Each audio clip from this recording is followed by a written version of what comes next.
Studio 6B, NBC Burbank, April 9, 1981. The red light on camera 1 held steady, and Johnny Carson sat at his desk with an envelope in his hand. The audience had finished laughing at something, no one would remember what, and the applause sign blinked off, leaving that particular silence that only exists in television studios when 300 people wait without knowing why. Carson's thumb moved along the envelope's edge, not opening it, just holding it. The gesture was so small that the director in the booth almost called for a wider shot, but something in Carson's posture, a stillness that 20 years of live television had taught him never meant ease, made him hold the frame. By 1981, appearing on The Tonight Show had become the central ritual of American celebrity. A comedian could work clubs for 15 years, a singer could have 3 albums, an actor could carry a supporting role in a film, but none of it meant national recognition until Johnny Carson invited you to sit beside his desk. The show's power was not merely ratings, though it commanded them, but something more difficult to quantify. Carson had become the man who told America what was funny, who was trustworthy, who deserved a second chance. His monologue set the national mood. His laugh could resurrect a career. His silence could end one. The envelope had arrived that afternoon in a stack of viewer mail that his producers had sorted through, as they did every day, looking for anything that might work as material. Most of it was discarded: fan letters, complaints about political jokes, requests for autographs.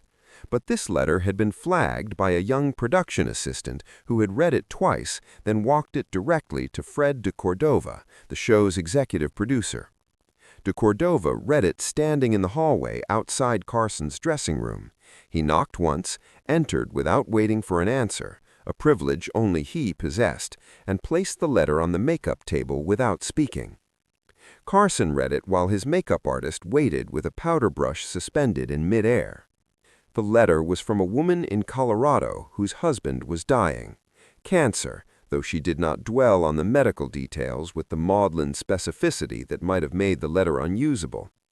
She wrote with the clarity of someone who had already done her crying and arrived at a kind of functional grief. Her husband had weeks, perhaps days. He had been a devoted viewer of The Tonight Show for decades, had watched Carson through Vietnam and Watergate and the collapse of his own health with the loyalty that certain men of his generation gave to very few things. His last wish, she used that phrase without apparent irony, understanding somehow that Carson would not find it manipulative, was to hear Johnny Carson read his name on television.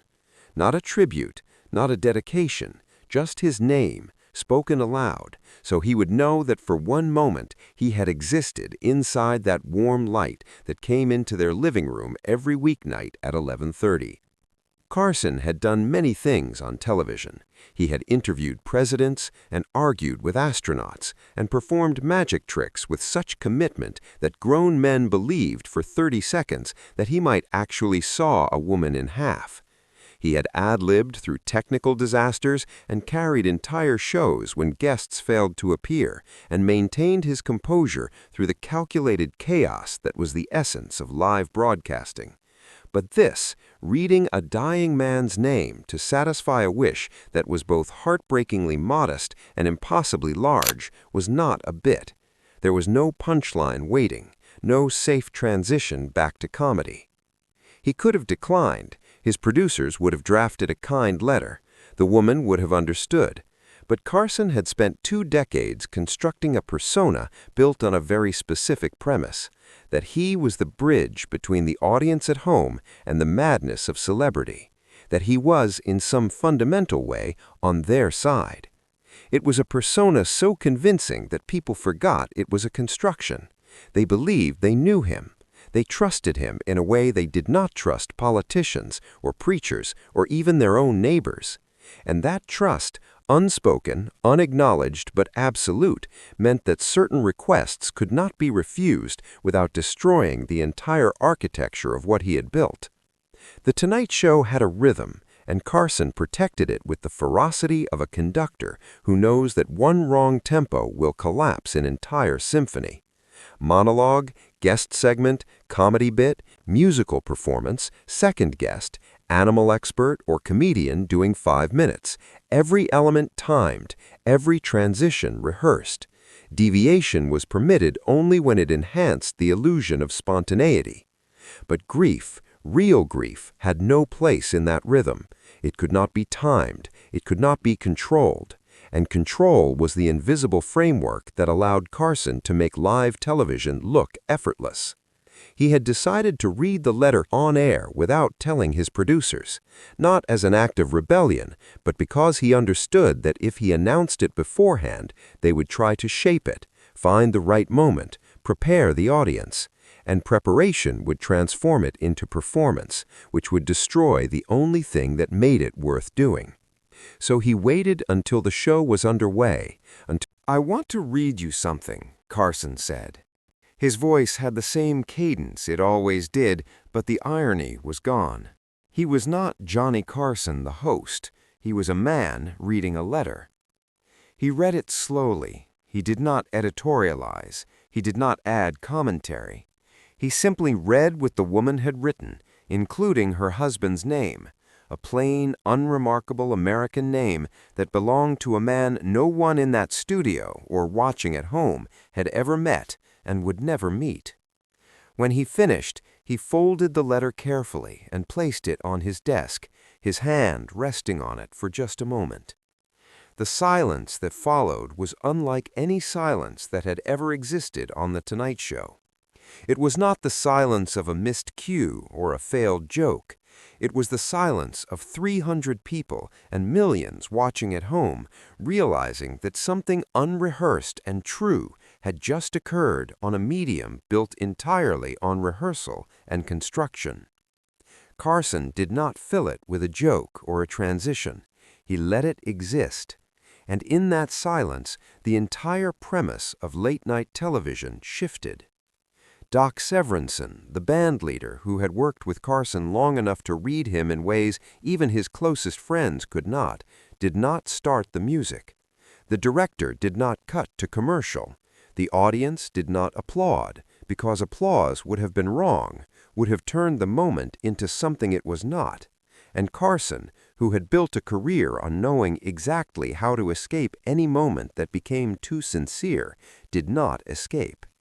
He looked directly into the camera, not with the practiced gaze of a host addressing his audience, but with the exhausted honesty of a man who had just done something that cost him more than he had anticipated. And then, without preamble, he moved to the next segment. No explanation, no callback. The show continued as if nothing had happened, because that was the only way to honor what had just occurred. The woman in Colorado called the network the next morning. Her husband had watched. He had heard his name. He died 2 days later. Carson never mentioned the letter again on air. His producers received hundreds of similar requests in the following weeks, but he did not repeat the gesture. To do so would have transformed it into a segment, a recurring bit, and that would have destroyed the entire meaning. It had worked, if worked is even the appropriate word, only because it had been singular, unrepeatable, a violation of the show's rhythm that could not become routine. The envelope remained on Carson's desk for the rest of the episode, a small rectangle of paper that the cameras occasionally caught in the corner of a shot. It was not a prop. It was simply there, the way objects exist in real life, without purpose or symbolic weight, until a moment assigns them meaning. And for those who were watching closely, the envelope became something else, a reminder that the desk, which Carson used every night as both barrier and throne, was also just a piece of furniture where a man sat and tried to do his job with as much decency as the medium allowed. Johnny Carson had not become the most trusted man in American entertainment by revealing himself. His genius lay in the opposite, in constructing a persona so airtight, so consistently maintained, that audiences believed they were seeing the real man, even as he gave them nothing. He was warm without intimacy, funny without cruelty, present without vulnerability. He was, in every measurable way, the perfect host because he never allowed the audience to see the machinery that produced the performance. But the letter had cracked something. Not permanently, Carson was too disciplined for that, but enough that for one night the audience saw not the host, but the man, and the man was tired and uncertain and trying to honor a request that had no business being made on television. And perhaps that was what made Johnny Carson irreplaceable. Not the jokes or the timing or the interviews, but the fact that after 20 years of performance, he still believed, on some level, that he owed the audience more than entertainment. He owed them the uncomfortable, unscripted truth that sometimes television was not a business or an art form, but a small act of grace extended from one stranger to another. The show that night earned no special recognition. It was not nominated for awards. Television critics did not write essays about it. But calls came into NBC for days afterwards from people who wanted to say they had watched, that they had understood what had happened, that it had mattered. And in those calls, there was a shared recognition that something had occurred that could not be reproduced, could not be explained to someone who had not been watching, could not be archived or analyzed in any meaningful way, because its power lay entirely in its evanescence. Television is a medium of ghosts. The images flicker and disappear. The moments pass and are replaced, and most of what happens is designed to be forgotten, to serve its purpose for exactly as long as it takes for the commercial break to arrive. But occasionally, something breaks through, some combination of accident and intention, preparation and surrender, and the medium remembers that it is not merely a delivery system for content, but a shared space where millions of people watch the same thing at the same time, and for reasons they cannot quite articulate, feel less alone. Carson understood this better than anyone. He had built his career on the premise that late-night television was not a show, but a conversation, that the audience at home was not watching him, but sitting beside him, and that his job was not to dazzle them, but to meet them where they lived. And where they lived was not in the aspirational glamour of Hollywood or the manufactured drama of talk show controversy, but in the quiet, ordinary spaces where people worried about money and health and whether they had done enough with the time they were given. The letter had come from one of those spaces, and Carson had answered it the only way he knew how, by stepping out of the performance just long enough to acknowledge that the performance was not the point. The point was the man in Colorado who had wanted, at the end of his life, to hear his name spoken by someone he had trusted for 20 years. And Carson had given him that, not because it made good television, but because the man had asked, and because sometimes that is enough. The envelope stayed on the desk until the show ended. After the cameras stopped rolling and the audience filed out and the studio lights came up to their full, unforgiving brightness, a stagehand collected it along with the monologue cards and the coffee cups and the other debris of a night's work. It was not preserved. It was not kept for the archives. It was, in all likelihood, thrown away.